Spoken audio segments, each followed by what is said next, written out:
Hi guys, James at Rampant Lion Reviews again for you today with another beer review. For this one, we are going to stick to Sweden and we're going to have a look at another collaboration beer.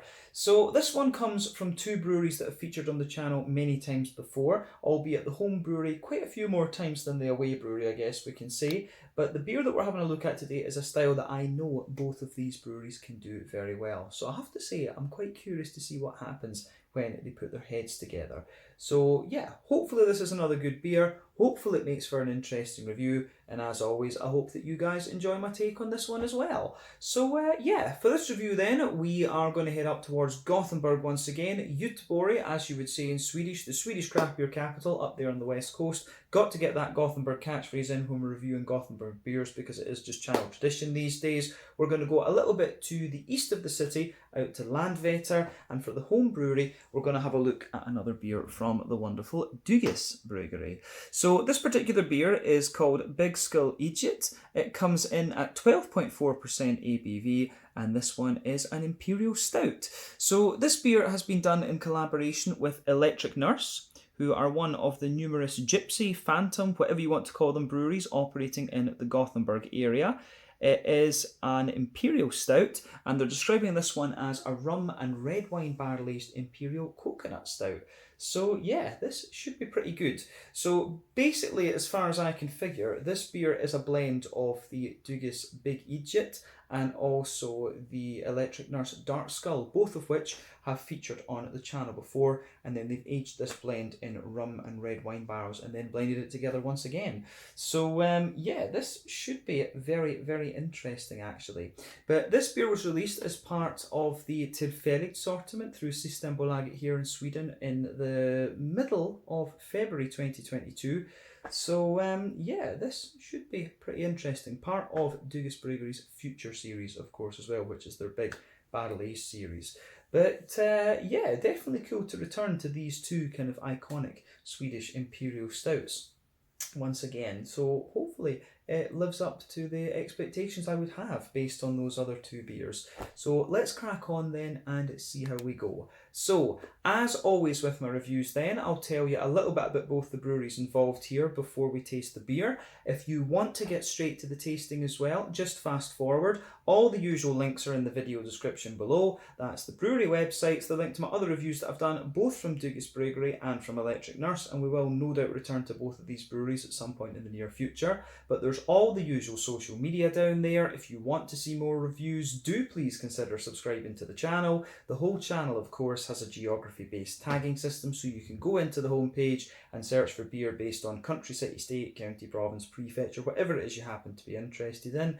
Do check out the playlists of beers from different countries. There is one there for all the Swedish beers that I've reviewed for you. That's constantly being added to. And as always, please do get in touch and let me know some of the other beers and breweries that you guys would like to see me review. It's always great to hear from you guys that are watching the videos, and the support that you show the channel is hugely appreciated. So anyway, on to my brewery notes then to tell you a little bit more about the breweries then, and we will kick off with Dugges Bryggeri since they are the home brewery in this case. So Dugges Bryggeri, as I've told you before, are based in Landvetter, which is on the outskirts of Gothenburg, Göteborg, on the Swedish west coast, quite close to Gothenburg Airport of course, and the brewery was established back in 2005 in Mölndal to the south of the city by Mikael Engström Dugge, whom of course it takes its name from.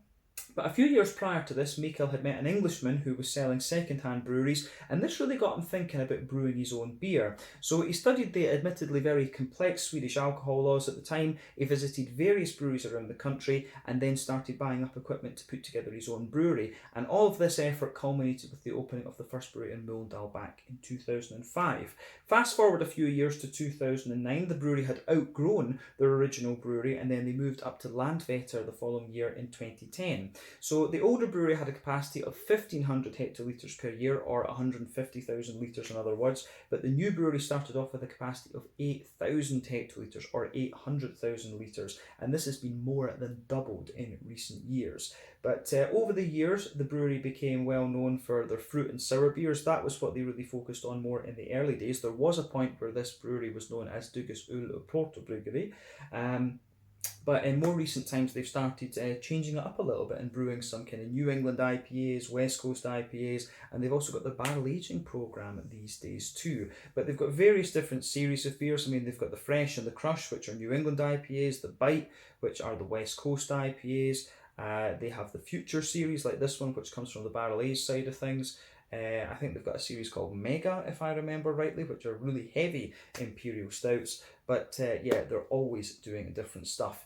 But these guys are also one of the co-owners of the Brewers Beer Bars in Gothenburg. And out of the two, I would recommend that you visit the Tredje Långgatan one, because that is the original. But the next time I go to Gothenburg, I will see if I can visit the other one actually. But yeah, Dugges Bryggeri are probably one of the most respected craft breweries in Sweden. They're consistently good. And if you get the chance, I would recommend that you try the Big Idjit, which is their Imperial Stout, or the Tropic Thunder, which is one of the kind of iconic Swedish sour beers as well, a collaboration with Stillwater Artisanal. But yeah, pretty much anything you can get from Dugges Bryggeri is going to be a good quality beer in my experience. One of my favourite Swedish craft breweries. But yeah, that is all I can tell you about Dugges Bryggeri for the moment. If you want to learn more about these guys, you can check out the brewery website. You can follow them on Facebook and Instagram to keep up to date with all the latest goings on. And you can check out the Rate Beer, Untappd and Beer Advocate pages to learn a little bit more about all the different beers that these guys have done. So yeah, let's go on to the Away Brewery then, and Electric Nurse. So Electric Nurse are a phantom, gypsy, whatever you want to call them, brewery from the Gothenburg area. So they were founded back in 2012 by Peter Robertson and Ida Engström, and Ida of course happens to be Mikael Engström, Dugges' daughter. So yeah, there you go. That's just how it happens sometimes. But yeah, Peter is an electrical engineer, whereas Ida is a nurse, and this is why they came up with the name Electric Nurse. But both of these guys love the American hoppy beers because of the big kind of fruity flavours, and they released their first beers that were like this back in 2013. But more recently, they expanded their range to produce a few different styles. They've now got a third member of the team, which is Jesper, and Peter and Ida are now working full-time at the brewery. But most of their beer has been produced over the years at Dugges Bryggeri, but these days they're also producing a few different things at other breweries in the Gothenburg area because Dugges has expanded so much. But at the moment they're producing around 250,000 litres of beer per year, and as of March 2022, when I'm filming this review for you, these guys have produced 165 different kinds of beer according to Untappd. And as I said, these guys are also one of the co-owners in the Brewers Beer Bars in Gothenburg, along with Dugges, of course, and I believe All In Brewing. So yeah, a very well respected brewery, and probably the most well known beer from these guys would be the Dark Skull, which you'll see released every so often. I'm not sure if it's still a regular beer. It certainly used to be a regular beer in Systembolaget, but I'm not sure about now. Maybe it's regular in Gothenburg or something like that, but you quite often used to see it in the Systembolagets down here in Lund. But yeah, that's all I can tell you about Electric Nurse Brewery for the moment. If you want to learn more about these guys, you can check out the brewery website. You can follow them on Facebook and Instagram to keep up to date with all the latest goings on. And you can, of course, check out the Rate Beer, Untappd and Beer Advocate pages to learn a little bit more about all the different beers that these guys have done. So yeah, that is everything for your history section of this video. So we can relax a little bit now and take a proper look at the beer itself. So yeah, as you can see, this one is in one of the more kind of classic Dugges Bryggeri 330ml bottles. The last beer we reviewed from Dugges was, of course, one of the first ones they've released in a can. But there you can see Big Skull Idjit. You can see the Future series thing from Dugges there, but this little text you see on the front is the common symbol that you'll see from Dugges Bryggeri, and the little thing underneath is what you'll commonly see from Electric Nurse as well. But there is a little bit about the beer on the side here, so let's take a little look at that. So it says, this is Big Skull Idjit. Our big Old Faithful Stout has been filled in Electric Nurse's most famous rum barrels and then treated with that Electric Nurse coconut loveliness. And add to that a chocolatey taste. We let the flavours come together and intertwine with one another's deep, dark flavours. That's Big Skull Idjit Imperial.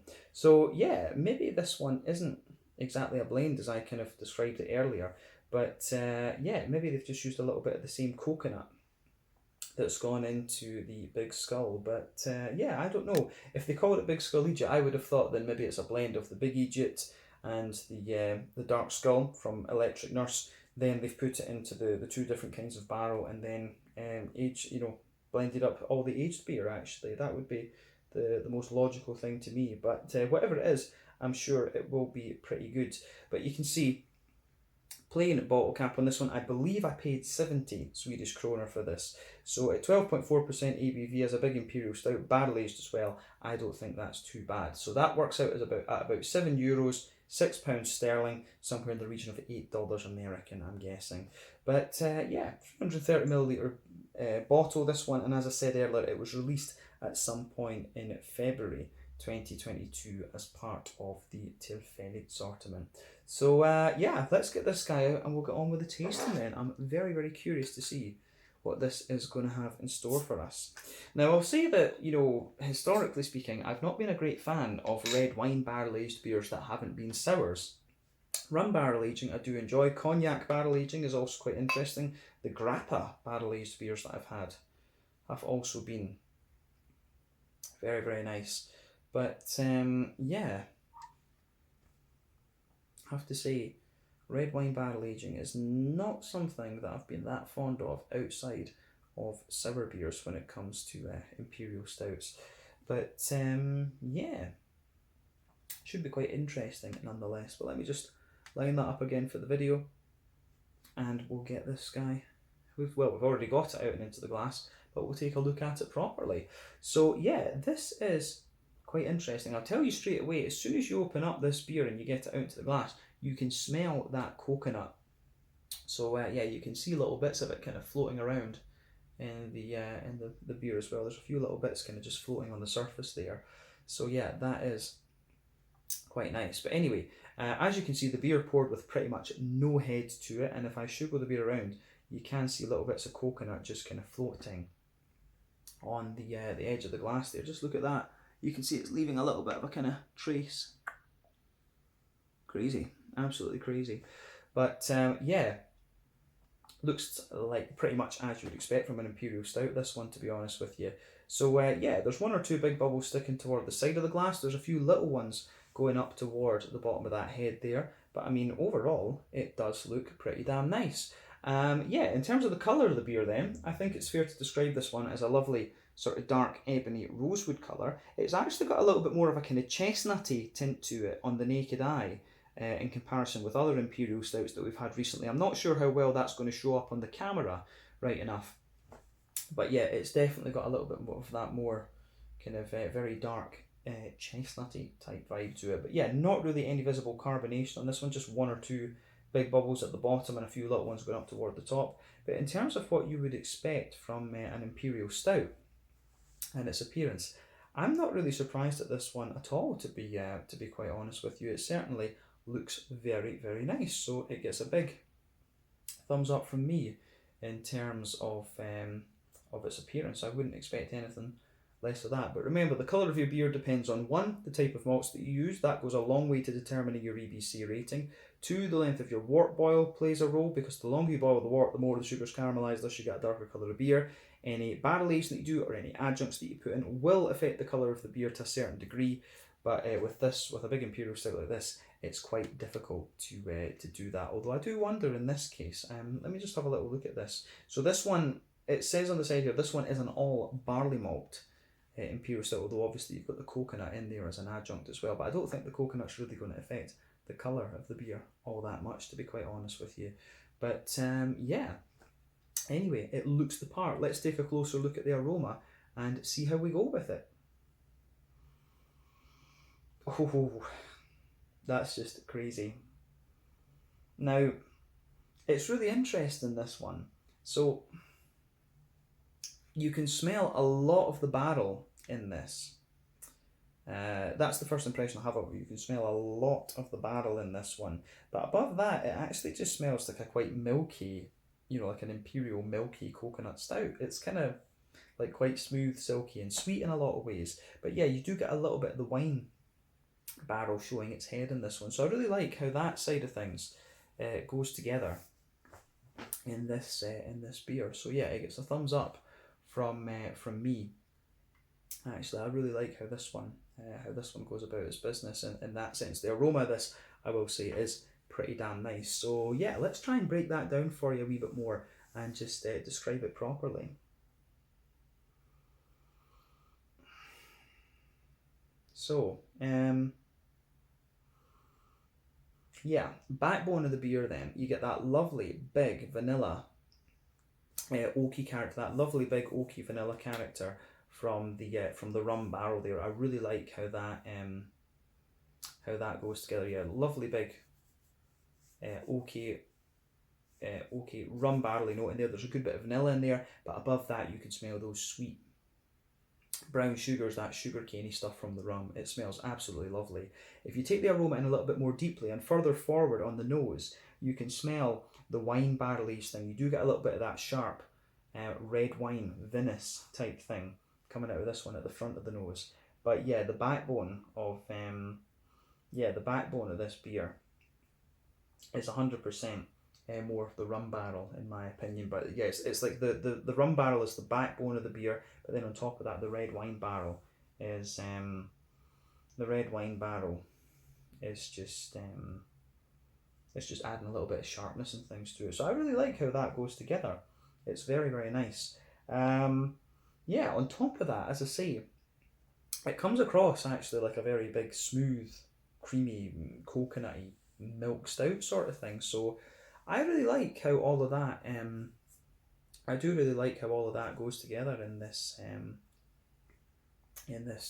beer. It's a really interesting one. So on top of the kind of rum barrel, you can smell there's a wee bit of like a dry chocolatey cocoa nib type thing. The chocolate for me is actually very milky in this one. It's like a sort of 30 to 40% milk chocolate type vibe. Yeah, it goes together. In that sense, it goes together very, very well.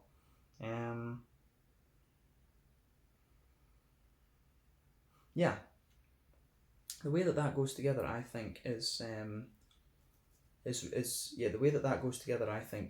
really quite nice in the sense that it's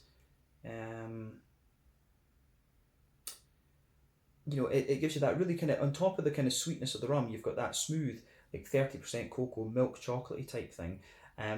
The coconut is kind of all blended into that milky chocolate side of it. I'm trying to figure out whether I think there's a wee bit of a straight up sweet caramelly note out of it, and maybe a wee, like an oily sweet caramelly note in there.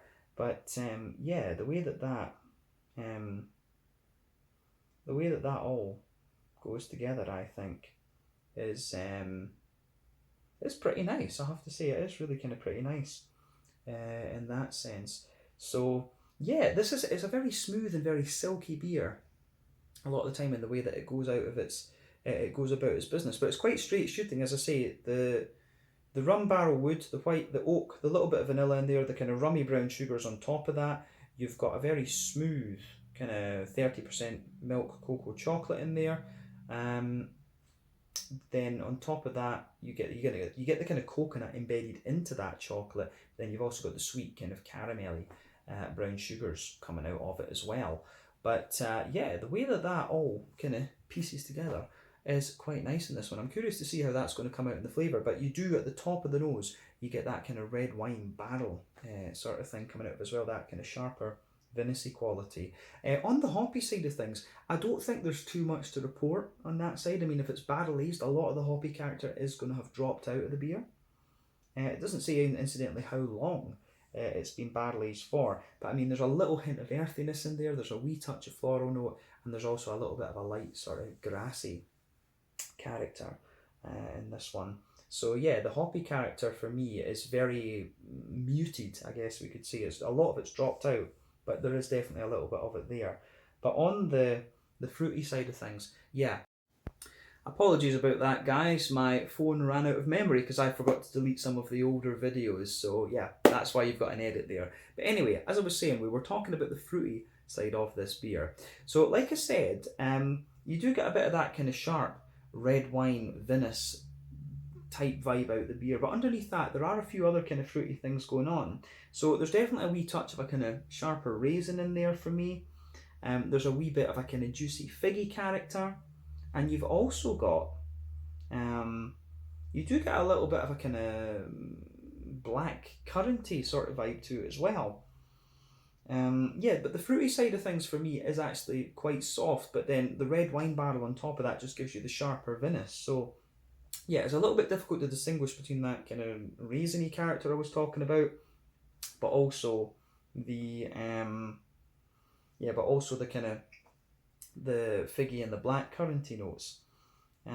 Yeah, it's interesting, this one. The fruity notes are actually pretty soft in it, but overall, the aroma in this is quite interesting, I have to say, but very coconut and rum barrel heavy, but the red wine just gives you a wee bit of a kind of sharpness to it, I would say.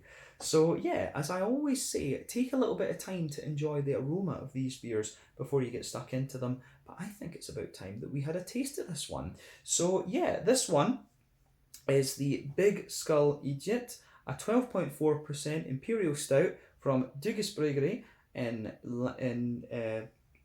Landvetter, just outside of Gothenburg on the Swedish west coast, brewed in collaboration with Electric Nurse, one of the numerous gypsy breweries operating in Gothenburg. An Imperial Stout aged in rum barrels and red wine barrels, coming in at 12.4% ABV, based on the Electric Nurse Dark Skull and the Dugges Big Idjit, two lovely, lovely Imperial Stouts. Let's get stuck in. Slange, skål, cheers.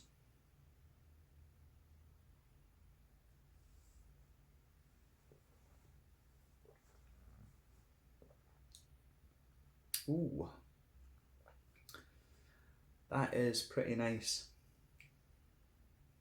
Oh, that it changes a lot in the aftertaste as well. This is really interesting. In the beginning, it's really quite big and silky and sweet, but then in the aftertaste, it dries out and becomes very, very smooth actually. That's really nice. It's almost got that kind of roasty coconut vibe in the aftertaste. It's been a while since I've had Dark Skull actually. But yeah, this, I'm going to just say straight away, this is a very, very nice beer actually. It doesn't let either brewery down. They've got high standards when it comes to these Imperial Stouts, but this has worked out very, very well. So a big thumbs up to both of them actually. Yeah, an interesting addition to the Dugges Futures range, definitely.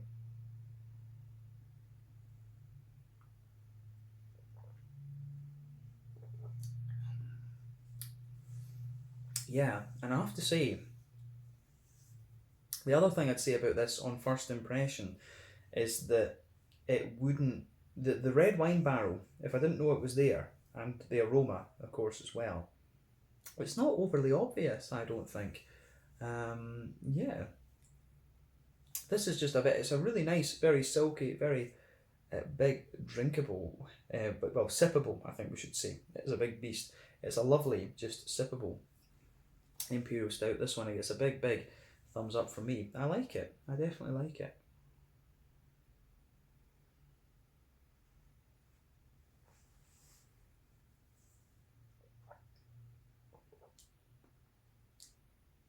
So yeah, where do we start with this? Yeah, let's focus on the middle third of the palate then, as we always do.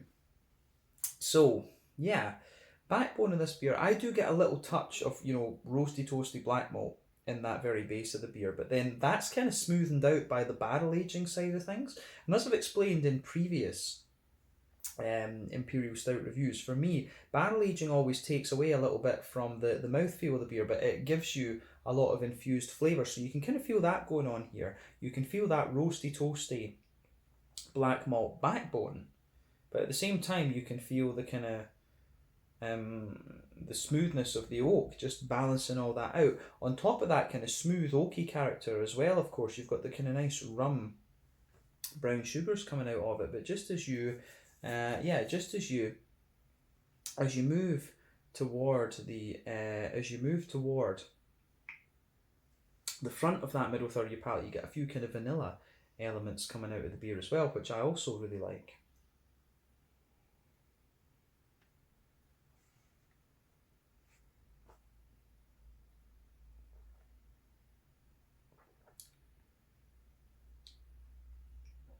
So yeah, the way that all goes together is very, very nice. And as I say, for me, the red wine and the flavour and the aroma, it's quite obvious. The red wine barrel aging thing In the flavour, in the aroma, it is quite obvious, but in the flavour, I don't find it that obvious, to be honest with you.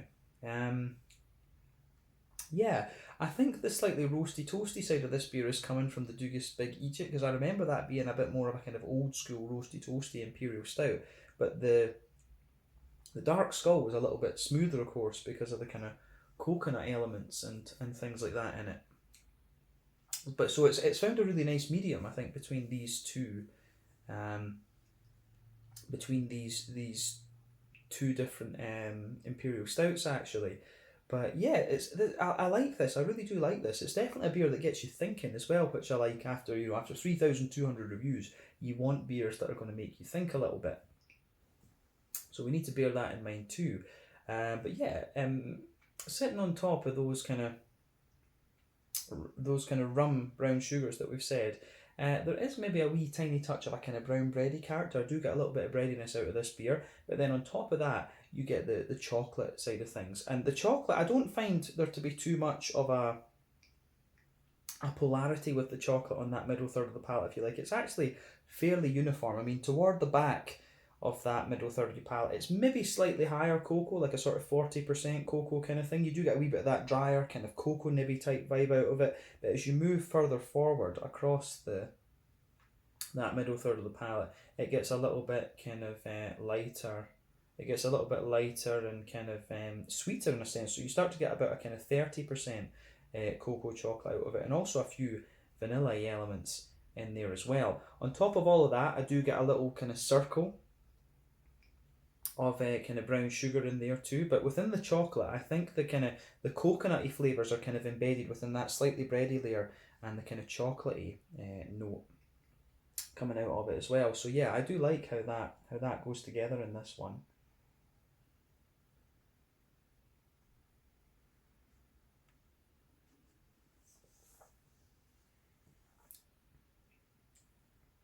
So yeah, the way that goes together, I think, is pretty nice. But as I say, on top of the chocolatey layer, you get a little circle in the middle of your palate, so you can feel a kind of concentrated brown sugary note in there. So you do get a good bit of that kind of sweet caramel. But then as you move further out from that, you get a little bit of that more kind of McVitie's digestive biscuity type vibe to this beer. So again, I think that works really, really well in this one. But yeah, for me, the brown sugars are definitely kind of big and oily. You can feel that it's had a fairly long boil, this as well, because the further you go into the aftertaste, you start to get a little bit of leathery character out of the brown sugar too. And as I've always said, when it comes to Imperial Stouts, the longer you boil the wort, the more you get these kind of, slightly leathery brown sugary flavours in it. So yeah, that kind of works quite well. But anyway, the middle third of the palate, I think, is very nice in this. I really like how that goes together. I don't think we need to say anything else about that other than the fact that the dry woodiness comes out a wee bit more the further you go into the aftertaste. Let's focus on the back third of the palate then. So the border region between middle third and back third of your palate, again, you get a little bit of a sort of bready build up in this one. So I like how that goes together. You get a wee bit of a bready build up there. Then the base of that back third of the palate, you can feel a wee bit of the more kind of roasty toasty malt in there as well. And that is a wee bit more intense because remember, more bitter flavours come out further back on the palate. On top of that, you get a slightly thicker brown bready layer on this one. You don't get so much of the kind of rum brown sugary flavours there, so you can feel there's a slightly thicker bready layer there. Some of the drier elements, the cocoa nib, creep over into the back of the palate too, although I should point out it's not cocoa nib that's in this, but it gives you the impression of that. And then on top of all of that, you can get some of the yeasty character out of the beer, so it feels a bit more like a kind of dense brown bready type thing with a little bit of the kind of bread crust in there. So again, I actually really like how that goes together in this beer. I think it is very, very nice. So yeah, we can see as well on the back third of the palate, the flavour feels a good little bit taller. So yeah, it does feel it actually does feel quite nice and tall like that. But then as you move further forward, the flavour just kind of condenses down and squashes together a little bit the further that you go into the aftertaste. or the further forward into the palate that you go, I should say. But yeah, this is a very, very nice Imperial Stout. I certainly like it. On the hoppy side of things then, back corners of the palate, you do get a little bit of earthiness in there, although as I said earlier, most of the hoppy character has dropped out of this one. It gets a little bit herbal as you move further forward, and as you reach the kind of front corners of the palate, it starts to get a little bit more. It does start to get a little bit more kind of floral. There's a wee bit of a lighter kind of floral character in there too.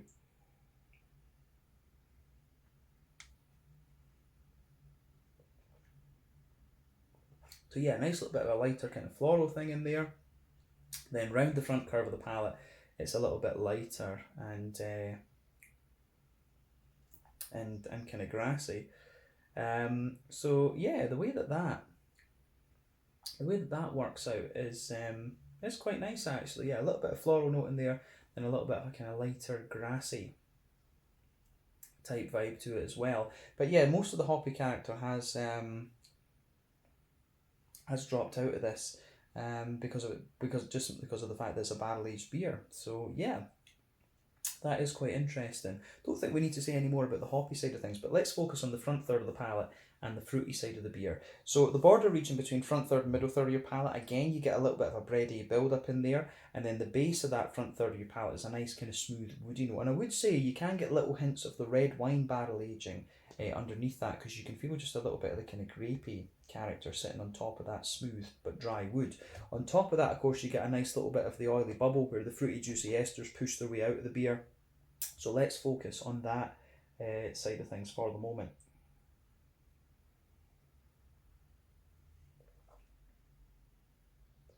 So yeah, when you take this beer in, it does have a wee bit of sharpness to it, and again, that's another indicator of the kind of red wine barrel aging. You do get a little bit of that kind of vinous, grapey sharpness out of it, which is quite interesting, I will say that.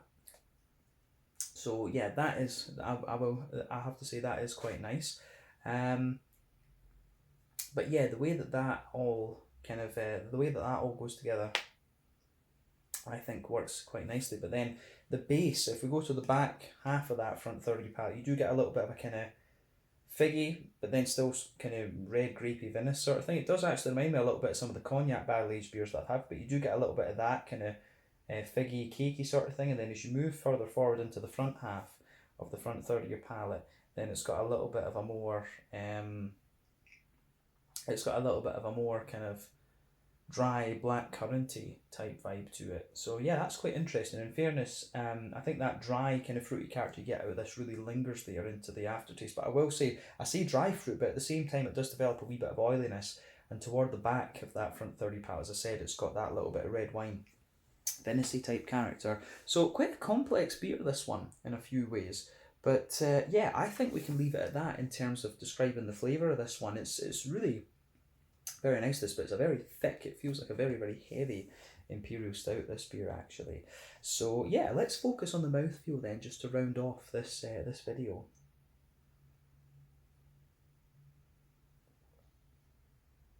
So mouthfeel wise, definitely full bodied, in the kind of mid-range of the full body. It's not the thickest that I've had, but it is a very, very thick stout.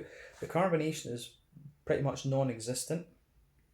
At the same time, it's a very big and smooth and slightly oily kind of Imperial Stout for sure. In terms of IBUs, I don't think this one's all that high, to be honest with you. I think it must be about 30 or 40 IBUs.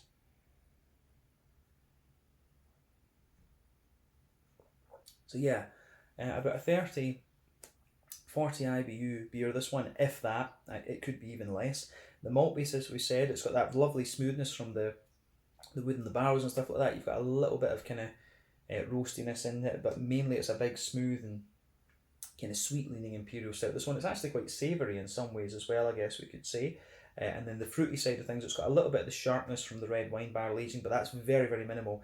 Then you've got a kind of juicy, fruity, oily, kind of juicy, fruity, dry, fruity character coming out of it as well. But overall, I think this is a really interesting Imperial Stout, so it gets a thumbs up from me, actually. Certainly wouldn't hesitate to try this again, but I think it's one of these ones that is a one-off and you remember how good it was. So yeah, definitely an interesting experiment, this beer, for sure, and it's worked. It has worked really well. Is it my favourite stout that I've had from Dugges or Electric Nurse? I really don't know, but certainly it's quite enjoyable. It feels like a while actually since I've had an Imperial Stout from either Dugges or Electric Nurse, come to think of it. But anyway, we should enjoy the beers while we can. But let's leave it at that for this one. So this one was the Big Skull Idjit, 12.4% ABV from Dugges Bryggeri and Electric Nurse, both in the Gothenburg area up on the Swedish west coast. So once again, thank you for watching my beer reviews. Until the next time, please like, subscribe, share, all the usual YouTube stuff. Pardon me. Let me know your own thoughts on this beer in the comment section below. Let me know what your favourite beers are, both from Dugges and Electric Nurse, and we will no doubt return to these guys at some point soon. But in the meantime, check out my social media, check out theirs, and I'll see you guys on the next review. Slange, skull, and cheers.